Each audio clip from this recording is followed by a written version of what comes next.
Here in the Southwest, and in New Mexico especially, rain is a valuable resource, as is stormwater. With a mere 14 inches of rainfall a year, we really need to capture every single drop that we can in order to help grow our urban forest. My name is Athena Beshur. I'm with Seeds of Wisdom, LLC. I'm an ISA certified arborist, certified urban forester, and landscape designer. And here we have a display of how we can capture stormwater in a very simple technique, and that's one of my main missions, is to develop very simple technologies that are easy to implement where we can capture stormwater. The diagram shows the underbelly of a dry riverbed, and within that underbelly, we've created what I'm referring to as Lagunitas, or mulch-filled sponges that are inoculated with mycorrhizal fungal spores. And as these Lagunitas here, in this design, they're a minimum of 18 inches deep and wide. And as the water enters into the rain garden, they absorb and slow that rainwater so that the roots of the trees can then reach out and absorb the water. Also, I've included some mulch veins that further extend the capability of that stormwater to infiltrate into the soil. Next slide, please.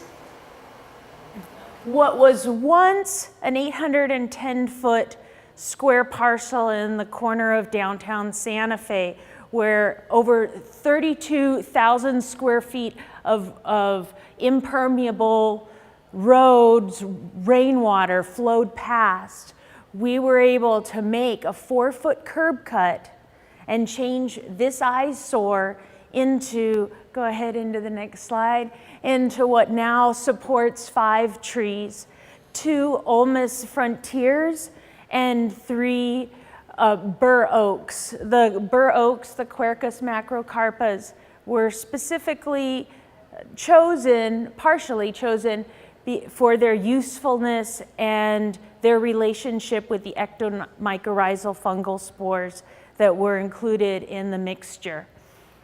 As you can see, the water slows down as it goes through the dry riverbed.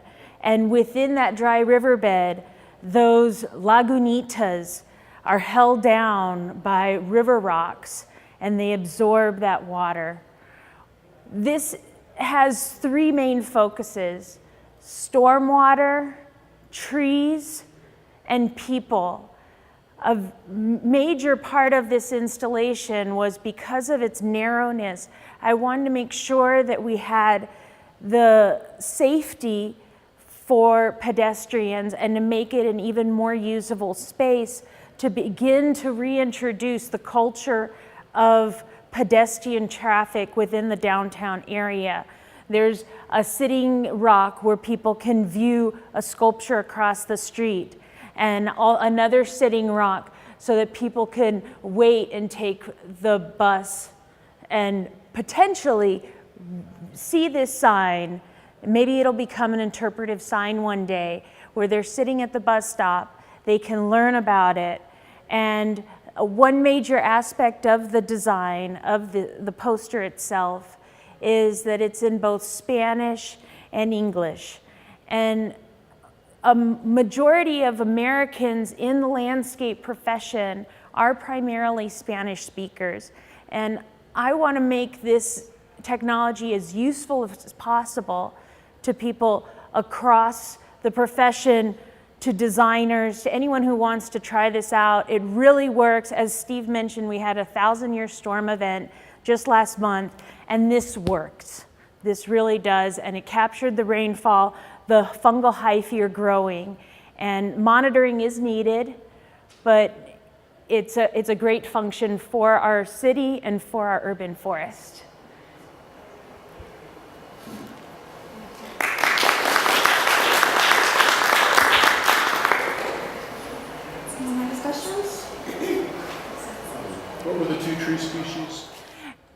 Quercus macrocarpa, the bur oak, and Ulmus frontier, which is a hybrid elm that's being utilized, grown by Trees of Corrales. All right, is that Ulmus frontier is similar in appearance to the Siberian elm? Is it not fertile? It is not related to the Ulmus pumila, no. No, it's, I haven't seen any seeds, but if we did see seeds, they'd probably come in the fall, like the parvifolia, I would suspect. What street is that on? This is on Cathedral Place, so maybe we go back to the first Cathedral Place at Alameda. And so right here, this edge right here is the parking lot to the Cathedral Basilica at St. Francis of Assisi. Mm-hmm. And this is part of the Santa Fe's Alameda Rain Garden series that the city of Santa Fe has started. So when you say that it worked during the 1,000-year event, it did work. How do you mean it worked? Did it absorb? I mean, it absorbed water. We're expecting that it will hold 22,000 gallons of stormwater a year, but that's projected to increase as the trees grow. But it worked in the fact that the Lagunitas absorbed the stormwater, which allowed the pass-through rain garden to continue on. And in situations like that event, the water does lead over into Cathedral Place, but the Lagunitas help absorb that water. And it also worked because they still exist underneath the river rock. and you didn't see any migration of the river rock, so to speak? No. With that large flow? No. Yeah. That seems like it worked to me. The top portion does lose a little bit of mulch. That's to be expected, and it is degrading over time, but that's part of the purpose, is that it's improving the soil.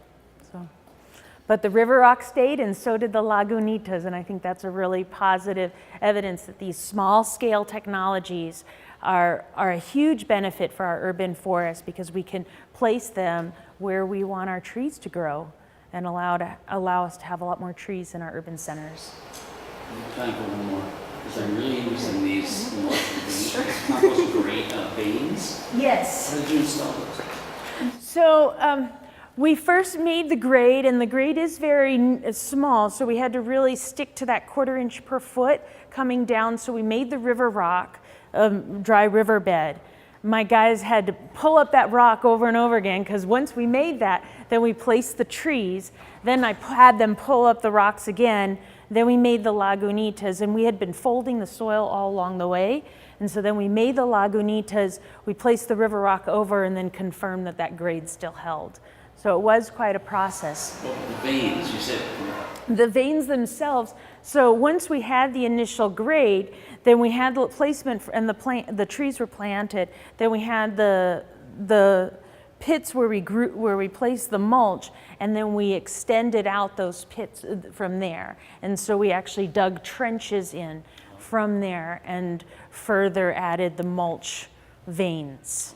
And then we inoculated that with the soluble mycorrhizal fungal spores, and then replaced everything on top. So I really wanted to keep that small indentation in the soil so that it would be a safe place. There's a school right there. There's a lot of tourism, and I wanted to make it as usable and friendly as I possibly could.